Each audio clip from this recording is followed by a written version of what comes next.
खेसारी लाल जी नून रोटी खाएंगे, जिंदगी संगे ही बिताएंगे, जिंदगी संगे बिताएंगे, मौगी खेले पबजी। खेसारी भाई के शादी होलस, अब मालूम भइल कि कितना दिन सुहागे रात ना भइल बा। काहे के पूछा तनी रहुआ ई का सुहाग रात हमर भइल।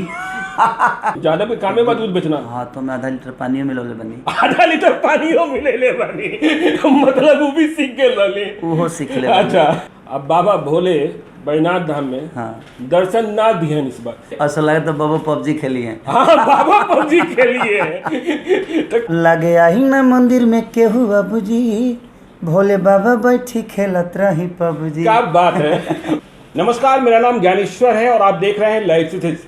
देखिए, मैं सिनेमा के बारे में बातें नहीं करता हूँ, सिनेमा वालों के बारे में जानता भी बहुत नहीं हूँ, लेकिन मेरे साथ न्यूज़ रूम में है, लाइव सिटीज के न्यूज़ रूम में भोजपुरी फिल्मों के सुपरस्टार खेसारी लाल यादव बिहार के बेटे हैं, इसलिए स्वागत करता हूँ। हमारा तरफ से लाइव सिटी देखे वाले जितना लोग बस सबके गोड़ छू के गोड़ लगता है। खेसारी लाल जी नून रोटी खाएंगे, जिंदगी संगे ही बिताएंगे, जिंदगी संगे बिताएंगे। लेकिन बिहार में नून रोटी का भी व्यवस्था सरकार नहीं कर पा रही है। अच्छा ठीक है, उस पर आएंगे। मौगी खेले पबजी। तो अब आप बिहार में हैं। हाँ। और कोरोना से लड़ाई भी चल रही है, मुंबई छोड़कर बिहार आ गए हैं। लेकिन मैं कोशिश करूंगा कि कुछ हिंदी बोल लूँ, कुछ मगही बोल लूँ, कुछ भोजपुरी बोल लूँ। यदि कुछ अशुद्धि होगी तो मुझे माफ़ करिएगा। तो खेसारी भाई का विचार बात काहे लाइल बनी बिहार? बिहार में हम सुशांत सिंह राजपूत जब की जो कांड हो गए लोग चलते आए रहनी, और दूसरा कि जो शहीद भई रहे लोग, शहादत भई रहे, तो हम हर आदमी के दुख में रही हमेशा, और कोशिश रहेला कि हर आदमी के दुख में शामिल भी हो जाई। ऐसे जो एगो विचारधारा बा, हम जो ना लेवल से पहुँचल बनी हो जी गया, तो कहीं ना कहीं बिहार, यूपी और झारखंड के बहुत बड़ा योगदान बा हमके आगे इतना बढ़ावे में। तो अगर वो लोग के दुख बा तो हमारा दायित्व बनता, चाहे हर स्टार के दायित्व बनता, हर कलाकार के, हर नेता के दायित्व बनता कि अपना जनता के बीच में जाके ओकरा दुख में शामिल होके हो सकेला जी जितना रुआ कम कर सके परिवार के थोड़ा सा तुलना दे के या अपने तरफ से रुआ जितना हो सकेला परिवार खातिर कर दी, तो हम कोशिश करी ली। देखिए खेसारी भाई दुनिया भर में गूगल पर सर्च किए जाने वाले सबसे अधिक पॉपुलर लोगों में हैं।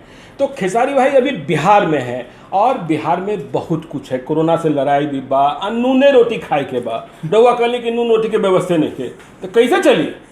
तभी तो देखिए तो सरकार के काम बवे जी, नून रोटी अगर हमने के नूनो रोटी टाइम से अगर मिल जाए तो अपना घर में खुश रह के सीखले बनी जा कि नून रोटी खाएंगे, जिंदगी संगे बिताएंगे, जिंदगी संगे बिताएंगे। तो हम नून रोटी खा के भी अपने जीवन को चला सकते हैं, बट हमें नून रोटी अच्छे से मिल जाए।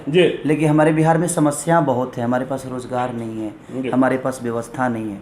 तो मुझे लगता है कि चाहे जो भी सरकार है, सबको इस पर गौर और विचार करना चाहिए। हम किसी को दोषी नहीं ठहरा रहे हैं, हम जनता से यही कहेंगे कि देखिए, हम हर जगह से उठ के, अपने जाति बिरादरी से उठ के, अपने चीज़ों से उठ के, अगर हम सिर्फ बिहार के लिए और अपने बच्चों के भविष्य के लिए सोचें, तो मुझे ऐसा लगता है कि काम बहुत जल्दी हमारे अंदर विकास मिल जाएगा। हम अपने राज्य में आने के लिए, आज अगर हम अपने राज्य में रोज़गार करते तो शायद मुझे लगता है कि बाबा आज हमें वो कष्ट नहीं होती जो बॉम्बे से आने में हुई। अच्छा। जो दिल्ली से आने में हुई, जो पंजाब से आने में हुई। तो मुझे लगता है कि अगर रोज़गार होता तो हम अपने घर से ही ड्यूटी कर सकते। जब वो हमारी वाइफ टिफ़िन पैक कर कर हमें भेजती ड्यूटी करने के लिए, तो शायद वो खुशी, वो बच्चा जब मुझे भेजता कि पापा ड्यूटी से आएंगे, उसका एक इंतज़ार जो होता है हमारे लिए, वो बड़े लेवल पे होता है। और उनका मोहब्बत, उनका प्यार, अपने घर में रह के भी हम अपने बच्चों की ज़िंदगी चला सकते हैं।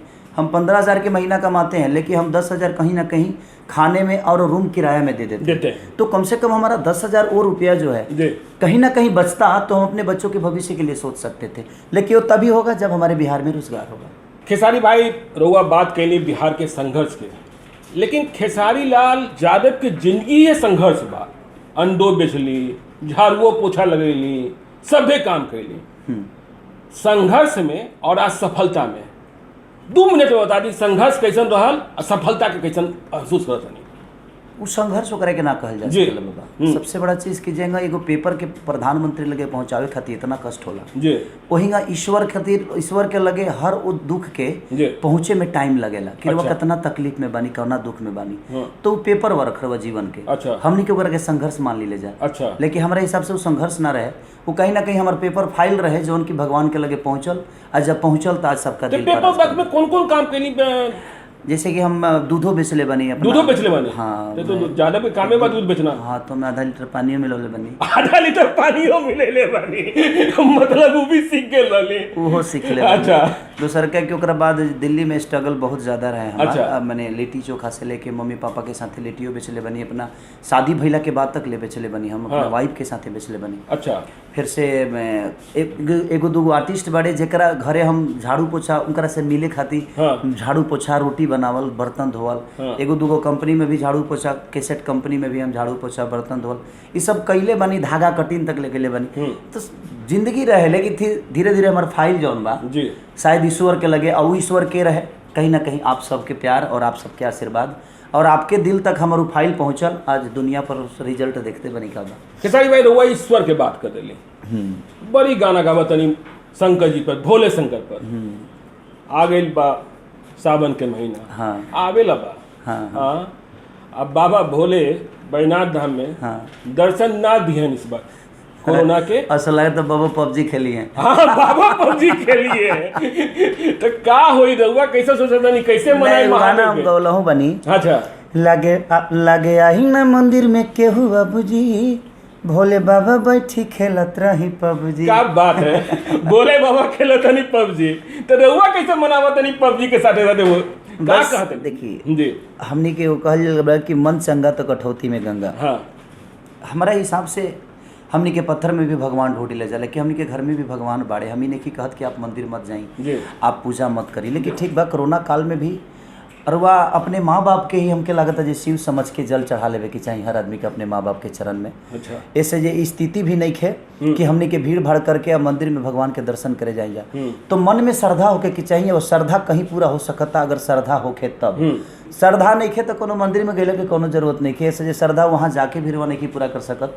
लेकिन श्रद्धा के जहाँ तक ले बात तो हमके लागत है जो माँ बाप से बढ़कर कोनो मंदिर भी नहीं है और माँ बाप से बढ़ के कोनो दुआ भी नहीं है। अच्छा। तो हमारा हिसाब से हमेशा इंसान के घर के लिए भी सोचे के चाहिए जो हमारा घर में भगवान बाड़े, अजेकर नाम हो माँ बाप, जो उनकी गोद में शुरू से लेकर वह हर खुशी खाती।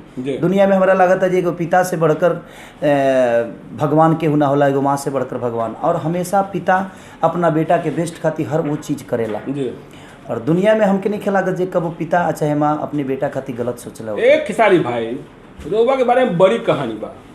एगो कहानी ई बा, अभी कहली कि झाड़ू पोछा पत्नियों साथ कैलस, तो खेसारी भाई के शादी होलस, अब मालूम भइल कि कितना दिन सुहागे रात ना भइल, भेटे ना भइल पत्नी से। ई का कहानी बा? काहे के पूछा तनी रहुआ? ई का सुहाग रात हमर भइल कितने दिन के बाद नहीं, बात ही भइल कि देखी हमनी के संस्कार में जब ना बिहार यूपी के संस्कार से हमनी के पलल बनी जा, तो हमनी यहाँ आज भी एगो दायरा बा कि अगर हमनी के अपना पत्नी से मिले जाता नहीं सर, तो हमनी के घर के केहू के पता मत चले कि ना हमनी के अपना पत्नी से मिले जाता नहीं।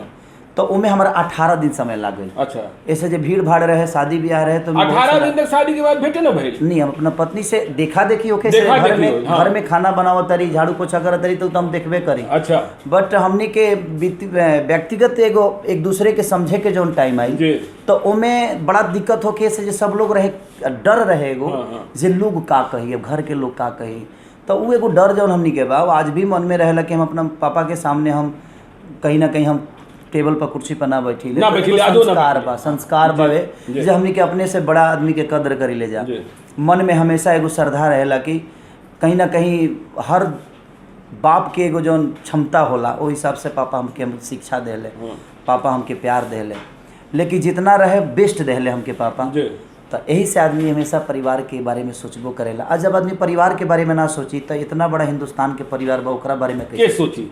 सही, यही से आदमी कोशिश करेला जे परिवार के एकजुट लेके चलो। अच्छा, अभी ज्वाइंट परिवार बना? जी जी जी। सुना तानी घर बनावा तानी जब सभे के साथ रखे। हाँ, सभे के यानी हमनी के 3 भाई और चाचा के 4 लड़का, यानी 7 भाई हमनी के बानी जा। तो कोशिश आदमी करता कि जब तक ले जियो आदमी तब तक ले अपना परिवार के साथ लेके कहा था लोग कि जब गाँव में बिजली न रहल, बिजोड़िए न रहल और ट्रांसफार्मर लगाने में दिक्कत रहल, तो खेसारी भाई ट्रांसफार्मर खरीद के लेकर चलाइल। हाँ, एक्चुअली भइल संजय कई बार हम कोशिश करनी लेकिन ना भइल, तो फिर भी अब कई जगह पेपर और बिजली के बड़ा दिक्कत होके तो हम कहनी कि ठीक बा ना, जौन लोग प्यार हमके देले बा ओकरा प्यार खातिर 2-4-5 गो ट्रांसफार्मर हमारा खातिर कोनो बड़ा चीज़ नहीं है। वही से कम लोग के घर में उजाला तो आ जाए। और वही साथे साथे हमरो घर में आ जाए। उद्घाटनो करा देली रहुआ गरीबे आदमी से। हाँ, गाँव के एगो बाबा लगतल है, उनकरे से उद्घाटन करा दे। उनके से उद्घाटन। हाँ, तो बात ये बात खेसारी भाई कि खुट्टा गाड़े के बाद, नून रोटी खाए के बाद, जिंदगी वही गुजारे के बाद, माई बाप तो है बन, लेकिन मिट्टियों बा ना बिहार के। हाँ बिल्कुल बा, बिल्कुल। तो बिहार तो अभी देखली सुशांत सिंह राजपूत चल गलन। देखिए यही बात के हम चर्चा करब बाबा कि सुशांत सिंह राजपूत गार्जियनशिप बहुत बड़ा एगो चीज़ होला जी। हमने के अपना बेटा के भेज देते नहीं सब कोटा पढ़े के, तो कलकत्ता पढ़े के, और गार्जियनशिप हमने के पते नहीं किसे कर पावत जे हमारे बेटा करत का बा। ना मास्टर से बात होता और ना ही कॉलेज में वो कब आवता, कब जाता, कहाँ आवता, कहाँ जाता। तो लोकल और वोकल की जहाँ तक ले बात बा, तो अगर हमने के आज हर शिक्षक हमारा लागत है जे बिहार के शिक्षक हर जगह जाके पढ़ावत है। हाँ, सब जगह पढ़ावत। लेकिन अगर हमने के शिक्षक अगर यही जी पढ़ावस तो हमने के अपना बेटा के अपना गार्जियनशिप में भी रख सकता नहीं, ताकि वो ना संस्कार से दूर होई और ना सभ्यता से दूर होई। हर पर्व तीज में अपने संस्कार के समझ पाई वो कि आज छठ है तो हम छठी मैया के दर्शन करी, छठी मैया के प्रसाद खाई। मोदी कहलन ना, ये बात हम कहे के चाहता नहीं कि हम चाहता नहीं कि अगर बिहार में इतना बड़ा स्कोप बा तो जवन बिजनेस हमनी के जाके दूसरा जगह करता नहीं जा, अगर वो बिजनेस हमनी के अपना बिहार में करी जा, सरकार अगर सपोर्ट करे तो हमके लागत है हमनी के बिहार में बहुत कुछ बा कि हमनी के कर सकता नहीं जा। लेकिन हमनी के अपना संस्कार से बचन कर सकत बानी तो ठीक है बात है कि खेसारी भाई के इतना नाम हो गई, अब तो मालो पानी हो गई, माल पानी में भी दिक्कत नहीं थे। लेकिन बड़ा बांट दिले बाबा, बांट दिले, बड़ा लइकन के गोद भी ले ले बानी। अच्छा, कुछ विधा आश्रम बा जहाँ हमारे डोनेट जात रहेला। अच्छा, बुजुर्ग लोग खाती और में अधिकांश हम। अच्छा, 12 आवत है, 12 ला कुछ बचेले बानी ना।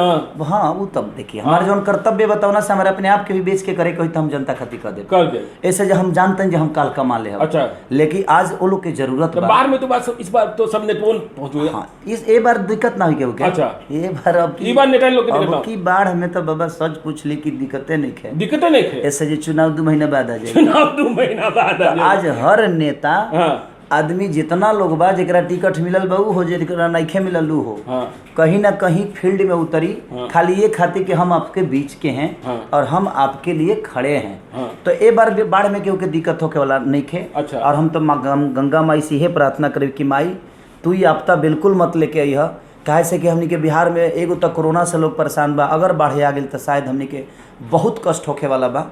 लेकिन ए बार अगर बाढ़ो आवता तो हमके नहीं खेला बाबा जी दिक्कत हुई ऐसे तो ठीक बात। लेकिन खेसारी भाई सब तो करते बड़ा, लेकिन जब कहबे तरह करतर कि बिहार में नूने रोटी खाए के बाद बिहार में काहे ना दिया जलावल जाए। बिल्कुल जली बाबा, समय के साथ सब कुछ हो जाला हमरा लागत है ऐसे जी। अच्छा, शायद ओकर अभी समय नहीं है। अच्छा, आवे वाला समय में का हुई का ना हम तो जिंदगी के बात नहीं जानत का होके वाला बा। हम भविष्य सोच के कोनो काम ना करी ले। अच्छा, हम वर्तमान सोची ले जो हमारे सामने नजर आवेला वो हमार है, काल वो हमार हुई है कि ना हुई है एक गारंटी हम नहीं की जाना। अच्छा, एगो बात कही रुआ तो संघर्षो देख ली, सब देख ली, आजकल के जो नयका लड़कवन लड़कियां सब बा तुरंते बाते बात में डिप्रेस हो जाला, ओकरा का कहला चाहत नहीं? उहे तो हम कहे के चाहता नहीं। हाँ, कि जब अकेलापन होला ना तो इंसान फ्रस्ट्रेट हो जाला। अच्छा, और वो अकेलापन तभी होला जब हमनी के अपना बेटा बेटी के अपना से दूर कर दिले। हाँ, और वही के हम कहल चाहता नहीं कि जितना लोग अपना बेटा के बड़ा आदमी बनावे के चाहता तो बिहार में बहुत बड़ा स्कोप बा। हाँ, और ओकरा के हमनी के अगर सपोर्ट करब जा, हर गार्जियन अपना बेटा के अपना सामने देखल चाहता, वो प्यार से दूर नहीं कल जा सकत, तो कहीं ना कहीं बहुत बड़ा स्कोप बा लोकल वोकल के कि हमनी के बिहार में ही हर चीज के शिक्षा से लेके हर रोजगार के अगर डेवलप कल जा और उनमें लोग सपोर्ट करे तो ये बहुत बड़ा चीज नहीं कि हमनी के बिहार 5 साल में बहुत बड़ा ग्रोथ कर सकेला। अपन स्टाइल में नयका लड़कवन लड़किया के कुछ बस हम यह कहब कि संस्कार से आप दूर मत होखी। हाँ, और जीवन में माँ बाप के हमेशा सेवा करी। माँ बाप जैसन संपत्ति ये धरती पर कोनो नहीं है। हाँ, ऐसे जब जिंदा अगर निस्वार्थ के दुआ करे वाला बा हमनी खातिर तो हमनी के माँ बाप ही बा। और उहे माँ बाप जौन रुआ के बचपन से रुआ हर खुशी खातिर मुअल बा।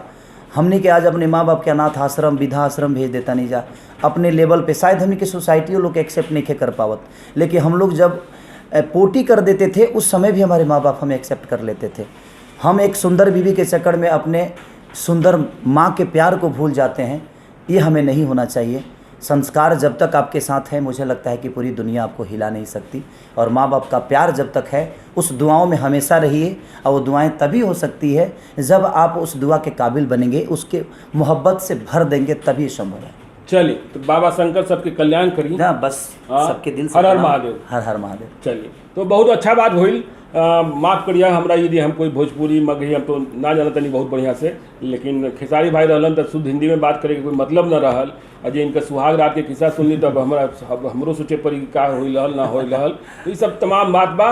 और ये कहलन है कि दिया जली, अब दिया फिल्मे के जली कि सेबे के जली कि औरों कुछ हो जल जाई, ये भी देखे के बाद समय आवे दा तो हम लोग खेसारी भाई से मिलत रहब। अब जब बिहार में रहबे करिए नून रोटी खाए खातिर सबके साथ है तो मिलब, तो मिलते रहिए तो बातों हुई। तो आप लोग देखते रहिए लाइव सीरीज को। यदि अब तक आपने हमारे यूट्यूब चैनल को सब्सक्राइब नहीं किया तो जरूर कर लीजिएगा। और यदि इस वीडियो को फेसबुक के माध्यम से देख रहे हैं तो पेज को लाइक कीजिएगा और आप हमें ट्विटर पर भी फॉलो कीजिए। धन्यवाद। खेसारी लाल जी, नून रोटी खाएंगे, जिंदगी संग ही बिताएंगे, जिंदगी संगे बिताएंगे, मौगी खेले पबजी। खेसारी भाई के शादी होलस, अब मालूम भइल कि कितना दिन सुहागे रात ना भइल बा। काहे के पूछा तनी रहुआ, ई का सुहाग रात हमर भइल। ज्यादा पे कामे बा दूध बेचना। हाँ, तो मैं आधा लीटर पानी मिलौले बनी। आधा लीटर पानियो मिलेले बानी, मतलब वो भी सीख के लले। वो सीख ले। अच्छा, अब बाबा भोले बैजनाथ धाम में हाँ, दर्शन ना दिहन इस बार। ऐसा लगे तो बाबा पबजी खेली है। हाँ, बाबा पबजी खेलिए तो लगे आई ना मंदिर में केहू बाबूजी, भोले बाबा बैठी खेलत रही पबजी। क्या बात है।